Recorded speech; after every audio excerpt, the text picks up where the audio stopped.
ഈ യുദ്ധത്തിലെ ഏറ്റവും ദുഃഖകരമായിട്ടുള്ള ഒരു കാര്യം എന്താണെന്ന് പറയട്ടെ.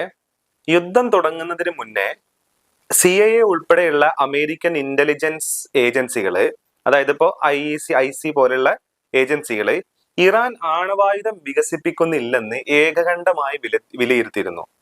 എന്നാരാ പറയുന്നതെന്ന് ചോദിച്ചു കഴിഞ്ഞാല് മുൻ national counter terrorism director Joy Kent ആണ് പറയുന്നത്. അമേരിക്കയുടെ CIA അടക്കം, അതായത് ഇന്റലിജൻസ് ഏജൻസീസ് അടക്കം വിലയിരുത്തിയിട്ടുള്ള ഒരു കാര്യം എന്ന് പറയുന്നത് ഇറാൻ ആണവായുധങ്ങൾ നിർമ്മിക്കുന്നില്ല, അല്ലെങ്കിൽ ഇറാൻ അങ്ങനെ ഒരു പ്ലാൻ ഇല്ല എന്നുള്ളതാണ്.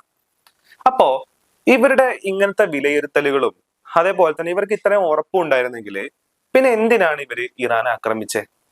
ഇറാനെ എന്തിന്റെ ബേസിൽ നിന്നിട്ടാണ് സത്യത്തിൽ ഇറാനിലോട്ട് ഈ ആക്രമണം കൊണ്ടുപോവുകയും ഇപ്പൊ അവർക്ക് തന്നെ തല ഊരാനാവാത്ത അവസ്ഥയിലേക്ക് എത്തിച്ചത്? അപ്പൊ ഇത് പറഞ്ഞ ആള്, അയാളുടെ ഒരു ഡീറ്റെയിൽഡ് ആയിട്ടുള്ള ഒരു പോസ്റ്റും അയാളുടെ ഡീറ്റെയിൽഡ് ആയിട്ടുള്ള ഒരു കുറിപ്പും ഇതിനകത്തുണ്ട്.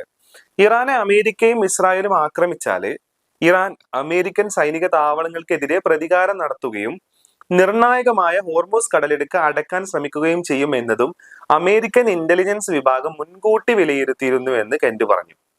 ഫെബ്രുവരി 28-ന് അമേരിക്കയും ഇസ്രായേലും യുദ്ധം ആരംഭിച്ചതിന് ശേഷം അതെല്ലാം യാഥാർത്ഥ്യമായെന്നും അദ്ദേഹം ചൂണ്ടിക്കാട്ടി.